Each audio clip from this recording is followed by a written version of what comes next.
আজকে যে বিষয়টি নিয়ে আলোচনা করব তা হচ্ছে সমাস। মাধ্যমিক স্তরে ব্যাকরণ বিষয়ে সমাস একটি গুরুত্বপূর্ণ বিষয়। প্রথমেই আমরা জেনে নেব সমাস শব্দটি কিভাবে এসেছে, এর ব্যুৎপত্তি কি। সমাস কথাটির ব্যুৎপত্তি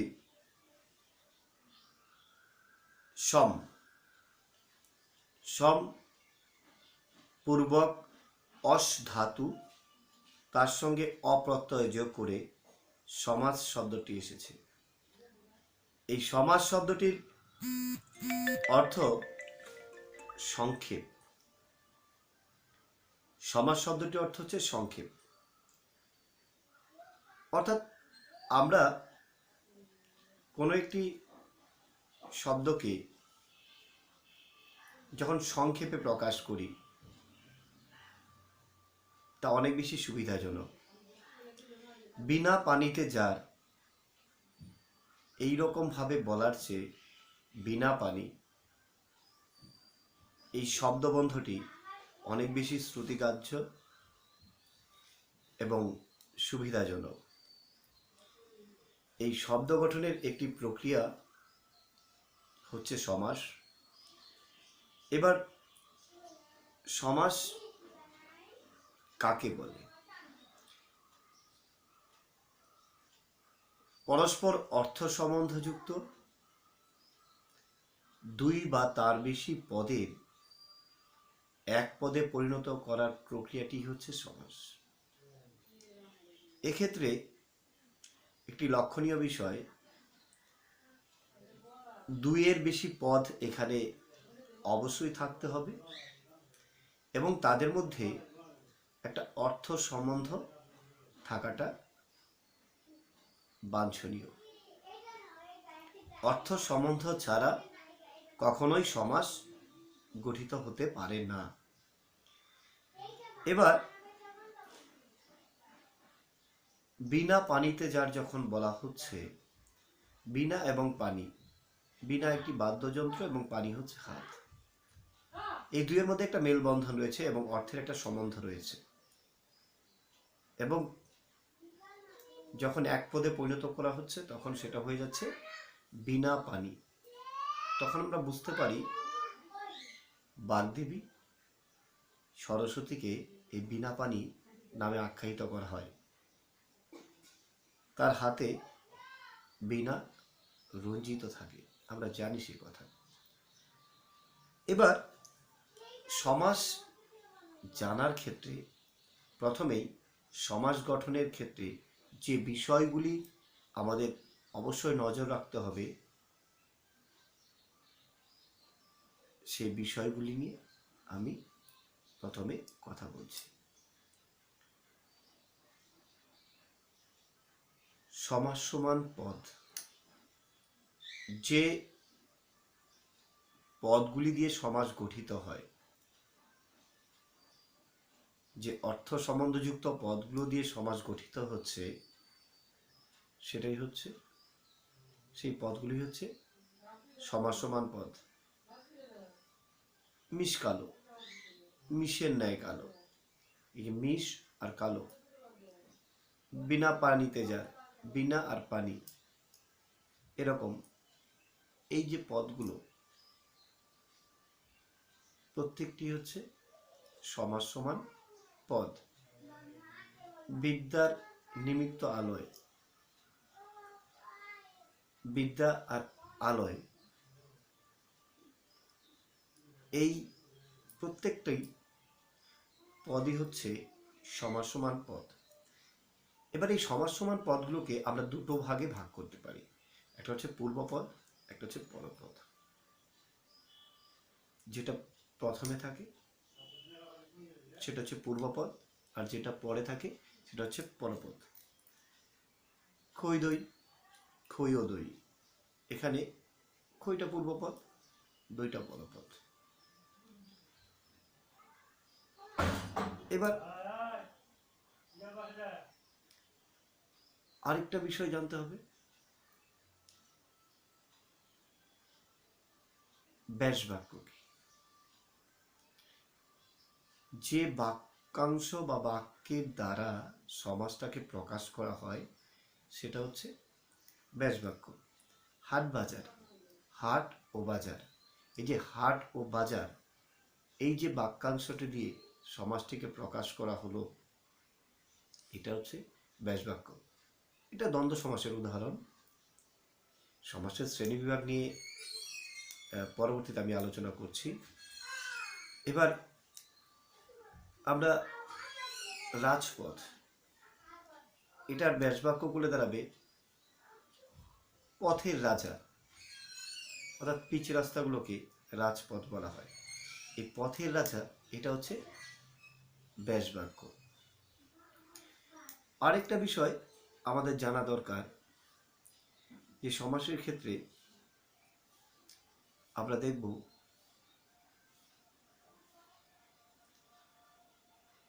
সমস্ত পদ বা সমাসবদ্ধ পদ।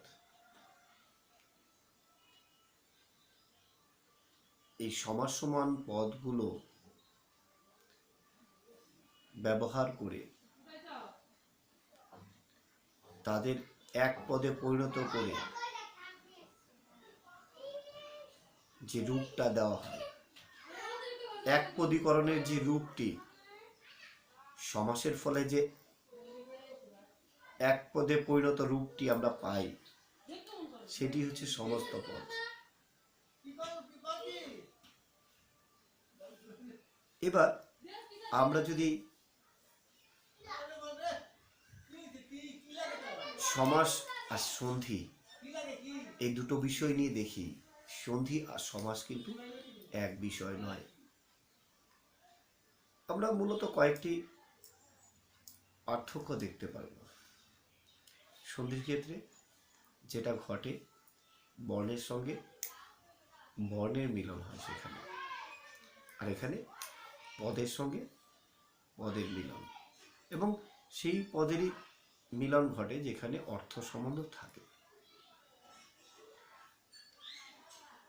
দুটোই শব্দ গঠনের প্রক্রিয়া, কিন্তু এখানে কিছু বেসিক পার্থক্য আমরা দেখতে পাচ্ছি। আরেকটা কি পার্থক্য? বিভক্তি। সন্ধির ক্ষেত্রে বিভক্তি লোপ পায় না, পূর্বপদের যে বিভক্তি থাকে সেটা লোপ পায় না, কিন্তু সমাসের ক্ষেত্রে সাধারণত বিভক্তি লোপ পেয়ে যায়। একমাত্র অলোপ সমাস যেটা, সেই অলোপ সমাসের ক্ষেত্রে বিভক্তি লোপ পায় না। যেমন মায়ে ঝিয়ে, ঘিয়ে ভাজা, এক্ষেত্রে বিভক্তি কিন্তু লোপ পায়নি। এগুলো অলোপ সমাসের দৃষ্টান্ত। কিন্তু সাধারণত আমরা দেখব যে সমাসের ক্ষেত্রে বিভক্তি লোপ পাচ্ছে। এবার আরেকটি বিষয়,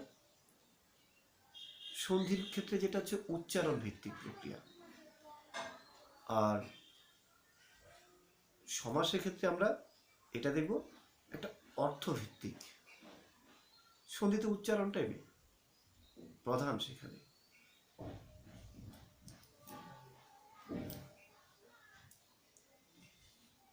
যাই হোক, এবার সন্ধির যদি সমাসের সঙ্গে তুলনা করা হয় তাহলে এই পার্থক্যগুলো তোমরা লিখতে পারবে। এবার আমরা যদি সমাসকে শ্রেণীবিভাগ করি তাহলে দেখব সমাস মূলত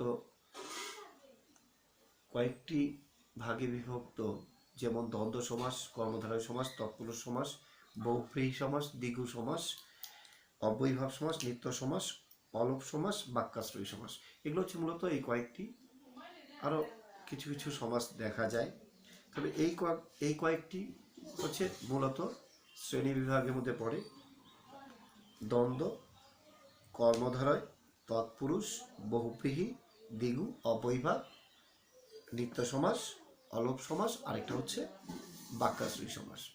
এই কয়েকটি সমাস আমাদের আলোচনা করতে হবে, গুরুত্বপূর্ণ এই সমাসগুলো। আর এর মধ্যে আমরা দেখব কিছু কিছু সমাস আছে পূর্বপদের অর্থ প্রাধান্য পাবে, যেগুলো যেমন অব্যয়ীভাব সমাসে পূর্বপদের অর্থ প্রাধান্য পাবে। এটা মনে রাখার বিষয় যে কখন কোন পদটির অর্থ প্রাধান্য পাচ্ছে কোন সমাসে। যদি আমরা অব্যয়ীভাব নিই, অব্যয়ীভাব সমাসের ক্ষেত্রে সবসময় পূর্বপদের যে অর্থ সেটা প্রাধান্য পাবে। পরপদের অর্থ প্রাধান্য পায় কর্মধারয় সমাসে, তৎপুরুষ সমাসে আর দ্বিগু সমাসে। এই তিনটি সমাস কি কি বললাম? কর্মধারয়, দ্বিগু আর তৎপুরুষ। এই তিনটি সমাসের ক্ষেত্রে পরপদের অর্থ প্রাধান্য পাবে, আর উভয় পদের অর্থ প্রাধান্য পাবে সেটা দ্বন্দ্ব সমাসের ক্ষেত্রে। আর যদি আমরা বহুব্রীহি সমাসের ক্ষেত্রে দেখি, সেখানে পূর্বপদ এবং পরপদ কোনো পদেরই অর্থ প্রাধান্য পাবে না। তৃতীয় একটি পদ অন্য একটি পদের অর্থ প্রাধান্য পাবে এবং সেটি একটি অন্য অর্থ বহন করবে।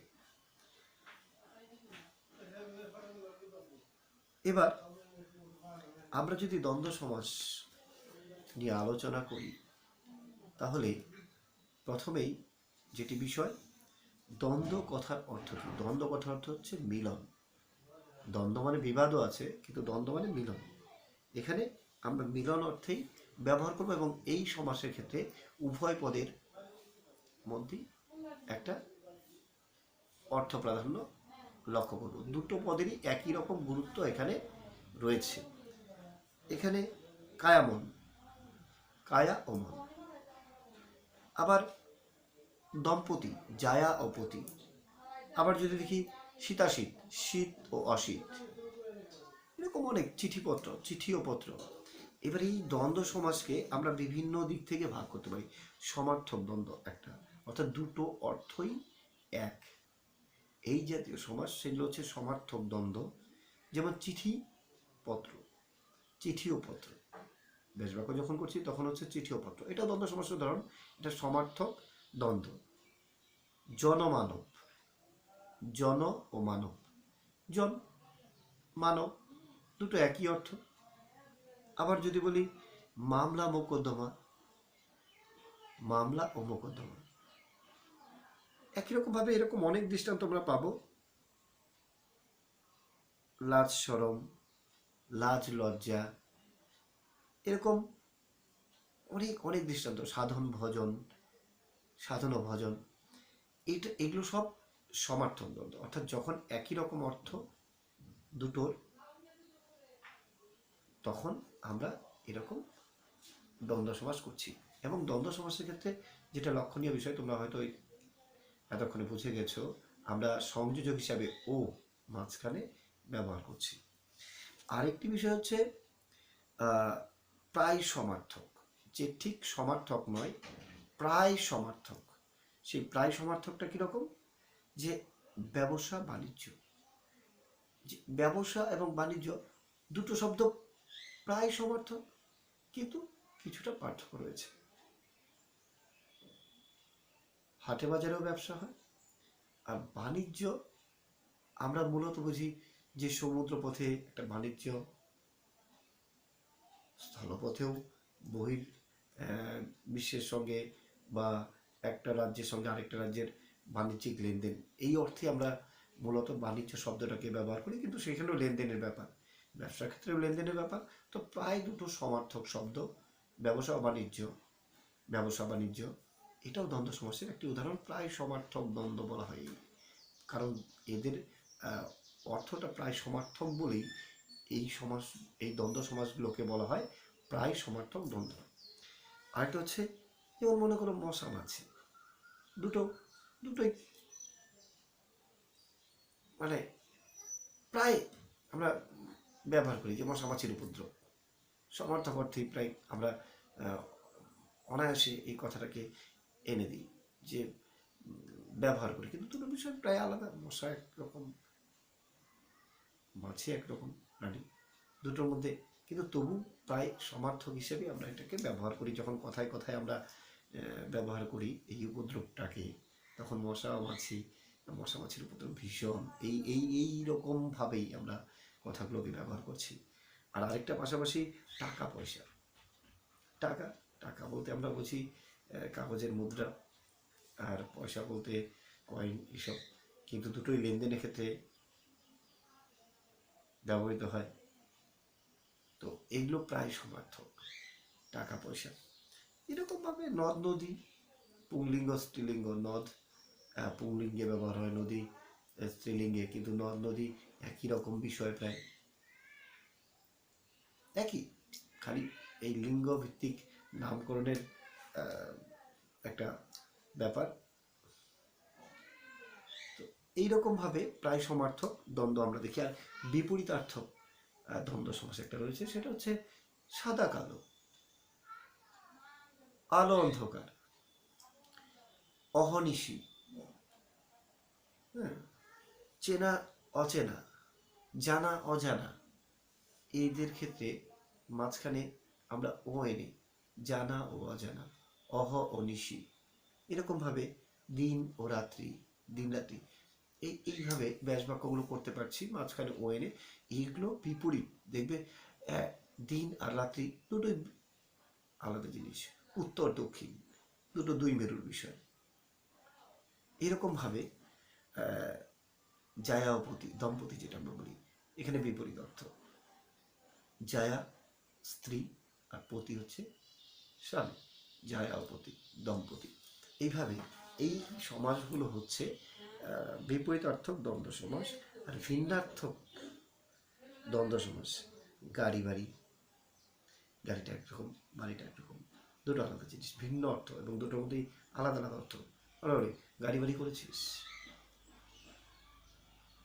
এই যে প্রচলিত শব্দগুলো আমরা ব্যবহার করি, মানে এরকম আরো পথঘাট, পথ আর ঘাট হচ্ছে পার, নদী পার, পুকুরের পার, পুকুর ঘাট, নদীর ঘাট। তাহলে পথ আর ঘাট দুটো আলাদা অর্থে আমরা ভাবি। খাট বিছানা, খাট এক রকমের, বিছানা এক রকমের, বিছানা একরকমভাবে আমরা বুঝি, ঘাট আমরা একটা অন্যরকমভাবে আমরা বুঝি। পাশাপাশি বহুপদময় আর একটা দ্বন্দ্ব সমাস রয়েছে। বহুপদময় দ্বন্দ্ব সমাস যেগুলো আছে, সুর, তাল, লয়, সুর ও তাল ও লয়, এই তিনটেকে আমরা যখন বলি তখন এরকমভাবে আসে, যেমন শব্দ, গন্ধ, স্পর্শ, গন্ধ, রূপ, রস, শব্দ, গন্ধ, এভাবে হতে পারে। রূপ ও রস ও গন্ধ ও শব্দ, এরকম না লিখে আমরা লিখি রূপ, রস, শব্দ, গন্ধ ও স্পর্শ। এইভাবে ব্যাসবাক্যগুলোকে আমরা লিখি। এগুলো বহুপদময়। আবার একশেষ দ্বন্দ্ব, যেমন আমি, তুমি ও সে, আমরা কি করছি, আমরা, শেষের পরটা কি, আমি, তুমি ও সে, আমরা, আমি থেকে আমরা, মানে এখানে সবাইকে বোঝাচ্ছি, আমি, তুমি ও সে, এইভাবে একশেষ দ্বন্দ্ব। আবার তুমি ও সে, তোমরা, এইভাবে একশেষ দ্বন্দ্ব আসে। মা, বাবা, কাকা, কাকিমা, মায়েরা, এরকম। আর কিছু হচ্ছে বিশেষ্য, বিশেষ্যে দ্বন্দ্ব সমাস হয়, যেমন মুড়ি, মুরকি, নদী, নালা, এগুলো বিশেষ্য আর বিশেষ্য দুটোই বিশেষ্য অর্থে আসে। বিশেষণ আসতে পারে, দুটো বিশেষণের হতে পারে ভালো মন্দ, সাদা কালো, ঠান্ডা গরম, হ্যাঁ, এই জাতীয়। এক্ষেত্রে মাঝখানে ও ব্যবহার করে ব্যাসবাক্য করা হচ্ছে, এই প্রত্যেকটা ক্ষেত্রে আমরা দেখতে পাবো। এইভাবে দ্বন্দ্ব সমাস আছে। আবার সর্বনামের তুমি আমি, যার তার, তুমি ও আমি, যার ও তার, যিনি তিনি, যিনি ও তিনি, এগুলো সর্বনামের। ক্রিয়াপদের হতে পারে যাওয়া আসা, দেখাশোনা, হ্যাঁ, এরকম। মাঝখানে ও ব্যবহার করে নাচা, গাওয়া, এরকম হতে পারে। আর বিকারবাচক, যেমন কিছু শব্দ হয় যখন দেখব কিছু বিকার ঘটে যায়, শব্দগুলো একটু বিকৃত ঘটে যায়, যেমন জলটল, জলটা অর্থ আছে কিন্তু টলটার কোনো অর্থ নেই, অনুকার শব্দের মতো অনেকটা চলে আসে। এই যে বাড়িটারি, এই অনুকার জাতীয় শব্দগুলো যখন সমাস হিসাবে আসবে, তখন এই দ্বন্দ্বগুলো হচ্ছে বিকারবাচক দ্বন্দ্ব সমাসের মধ্যে পড়ে। এগুলো সব অনুকার শব্দ, বইটই। হ্যাঁ, আর সহচর, যেমন থানা পুলিশ, একটার সঙ্গে আরেকটা যখন অটোমেটিক চলে আসে, থানা পুলিশ করে। ডালপালা, ডালোপালা, এগুলো সহচর শব্দের। ধান, চাল, এরকম। আর সম্বন্ধবাচক যেমন পিতা পুত্র, ভাই বোন, পিতা ও পুত্র, ভাই বোন, এগুলো সব সম্বন্ধবাচক, আত্মীয়তা সম্বন্ধের মতো একটা রিলেশনশিপের ব্যাপারটা বোঝায়। হ্যাঁ, মামা মামি, মাসি, মাসি পিসি, বাপ মা, এই জাতীয়। তো এইরকমভাবে বিভিন্ন রকমের দ্বন্দ্ব সমাস নিয়ে আজকে আমি আলোচনা করলাম। পরবর্তী ক্লাসে আমি কর্মধারয় সমাস এবং তৎপুরুষ সমাস এইসব বিষয় নিয়ে এবং অন্যান্য সমাসগুলো নিয়ে আলোচনা করব। ঠিক আছে? তোমরা প্রত্যেকটি বিষয় গুরুত্ব সহকারে ব্যাকরণ বই থেকে পড়বে এবং দৃষ্টান্তগুলো দেখবে এবং লিখে লিখে প্র্যাকটিস করবে, দেখবে তোমাদের কোনো অসুবিধা হবে না। ঠিক আছে? আজকের মতো রাখছি। চলো, ভালো থাকো, ঘরে থাকো, আর বারবার সাবান দিয়ে হাত ধুবে। নমস্কার।